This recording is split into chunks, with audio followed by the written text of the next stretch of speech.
individuals being in certain positions than it was for the system itself. And I'll defer to Sherry at some point. She can report the feedback she's getting from the department head, but I think the timing and reception is better at this point. But just wanted Delby to come and tell you about the system, how it works, let Sherry report where we are, and then see if answer any questions that you all might have as far as moving forward or not, or any other discussions we need to have, whether it be the personnel board, department, or whoever. So, Mr. McKay, I'll turn it over to you. Good morning, gentlemen. Good morning. It's certainly nice to be here with all of you and take you on this journey, because it certainly is a journey. It's a transformation of thinking for supervisors, for elected officials, for all of your department heads. It was no different for us. As was mentioned, going from a step type system to more of a performance-based system certainly has its challenges. So we presented this presentation to the Personnel Board, Houston County Personnel Board. And so, of course, like anything, I mean, there are some questions and concerns. And so I'll go through this and just to kind of give you a high-level view of what is a performance management system, how does it work, some funding options, and some things that the city has done that I believe have been beneficial. Of course, we're not the best, but certainly we're trying to be a leader in how we manage our employees and how we empower them to be successful so that we can have a highly motivated team. So just to give you some things, these are some, like I said, this presentation was made a few months back with the Personnel Board.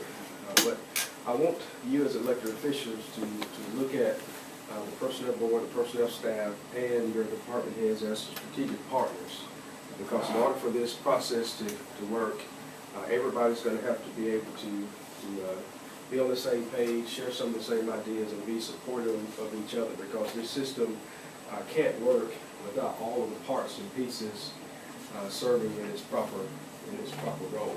And so we're here today to bring together the HR management team along with county management and elected officials to work together crafting a performance management system that recognizes distinct levels of job performance and work-related behaviors. It's built by those who must use it, accepted by those to whom it is applied, supported by elected officials to fund flexibility. So what this, in essence, means, the system is developed to where that employee sits down with the supervisor. They establish goals. They establish goals at the beginning of the year so that there's no misconception of what that employee will be responsible for throughout the year and at the end of the year. So there's a lot of communication that takes place in this entire process. And so it's not just a once a year sit down appraisal where you have at the end of the year, because what we saw is that many of our employees never really knew what was expected of them because no one ever told them. And so this entire system is all about managing performance. And so, you know, you got to inspect what you expect from time to time. And so this is a change for supervisors. And so a lot of training for supervisors and employees of how this system would work, looking at job descriptions, making sure job descriptions are updated, making sure functions and goals can be assigned to those individual employees in those roles. And then we'll talk a little bit about funding, some of the things that the city does, but certainly by all means, I don't know, Mark, I don't know the funding structure as well on the county side, but we can talk a little bit about that, and I can answer whatever I can answer as far as how that would probably work for you guys. All right, we're about to break new ground. Are you ready? You don't know if you're ready or not until we get through all this. So, but it is a transformation, but I think over a period of time, it can certainly work well for you. We've been doing this now for about 8 or 9 years, I believe it is. So it's working well for us, but we still have to tweak the system to make sure that employees and supervisors are trained, because sometimes you can become relaxed and you can have what we call rater biases, where supervisors just give employees the same old rating every year without any real documentation of their performance. So you always have to consider that in making this system work. What is performance management? A systematic process by which an organization involved its employees in improving organizational effectiveness by accomplishing the strategic goals of the organization, to set expectations, coach and train for desired results, and measure outcomes. This particular perspective of this approach, we see this a lot in private industry, but it's not new to government, but we see it a lot in private industry where it's tied to profit, or it's tied to some kind of product that has to be produced. So you see where expectations are clear, the employee knows what he or she's supposed to do, and then we know what the desired result should be, and so we measure along the way. So this concept is certainly being utilized in private industry, but in governments we see it's a little bit more slow to take off because it's more service related, it's more service based. And how do you measure service?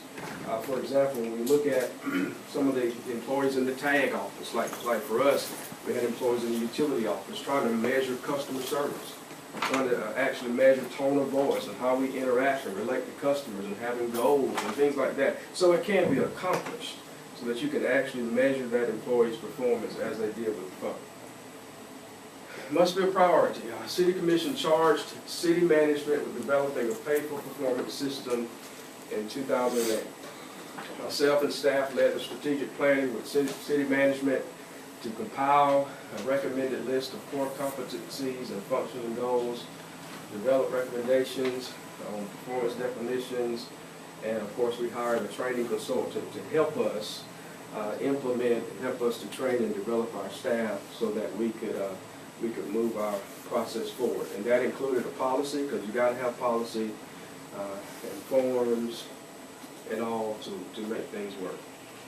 So in essence, this is a basic concept from the Office of Personnel Management that gives you steps in the process for a performance management system. And it's very elementary when you look at it. You plan, you set expectations, you monitor that employee's performance throughout the year. If there's any training reinforcement, you provide the training and resources for them. You rate them at the end of the year, and then whatever reward that's there for them, it's there. So this is a basic concept that the U.S. Office of Personnel Management has that they utilize for performance management in their process. And I've already explained what each of these processes are, but I'll go into a little bit more detail. Planning means you set the performance expectations and goals for the groups or individuals on the front end. There are three what I call sit-down meetings with that employee during the year. The first sit-down meeting that supervisor has with that employee is at the beginning of the year, what we call the planning session, where they sit down. If it's Mr. Harvey, I'll sit down with Mr. Harvey. Mr. Harvey, you are assigned these goals. These are your functions. We make sure that they're measurable. You agree to them. We sign a form. We date that form.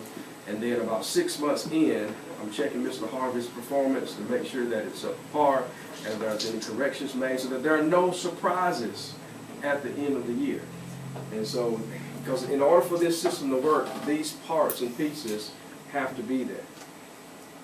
And then monitoring. You coach the employees. We have a mid-year pre-evaluation. That's our coaching session. That's the second formal sit-down session that we have with employees. We have a planning session, which is at the beginning of the year, the coaching session, which is around June, July, so that employee knows what's going on. And by all means, if there are issues or challenges before then, you can always call that employee in or do what we call 2-minute challenges, where you pull that employee aside and say, well, I noticed where you made some mistakes here. Let's try to correct this area so that we can make sure that your performance is what's expected.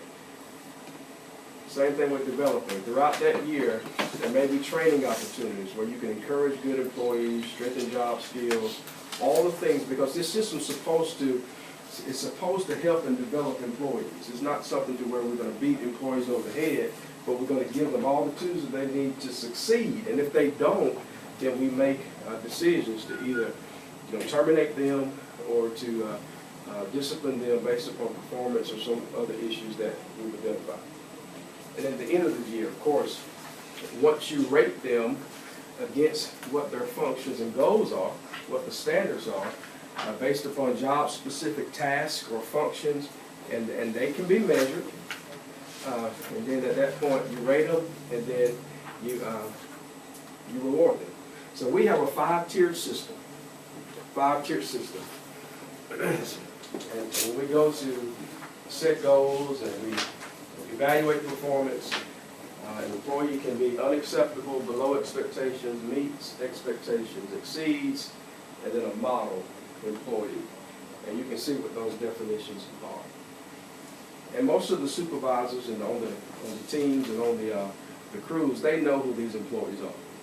And so what a performance management system does, it separates the best from the rest.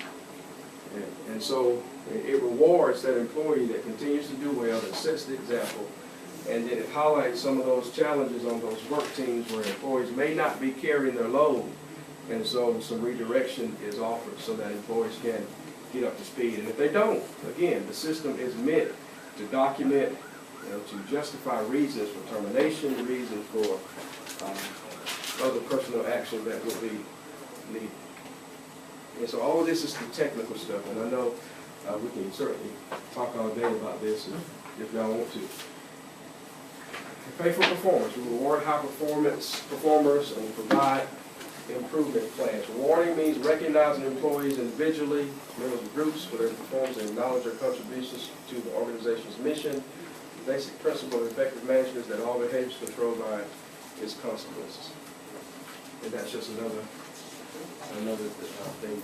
Okay, so where do we go from here? Spend sufficient time. I think this is the things that Sherry has done over the last several months. Spend sufficient time developing and finalizing a performance management plan and gain support from county management and elected officials. Perform any necessary market studies to compare current wages to market, adjust where necessary, and ensure that job descriptions are updated. Job analysis may be required. Update, develop, and establish measurable task function statements for each job. And consider an annual review period instead of evaluations due on anniversary date. Y'all still doing anniversary date evaluations? We were too. And so it made it easier for us with doing evaluations all at the same time every year. So that you could compare all of your employees at the same time versus doing an evaluation. You know, when Mr. Shoup's anniversary date came up, we did an evaluation in May.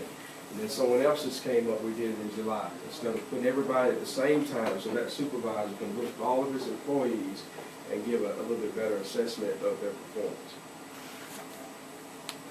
I think because then a lot of goals might be measurable by calendar year too. Yes. That would be That's right. much easier to measure. That's right. Now, how many employees you have with the city? We've got about 1,000 full-time employees, and so about 200 part-time seasonal, so about 1,200 total.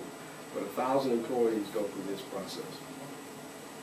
Of course, certainly not as many as you guys, so you should have about 300, 350. 400 on payroll, but. Yeah. And when it's appropriate, I wanted to ask you a little bit about changing. Okay, yeah. Just tell me.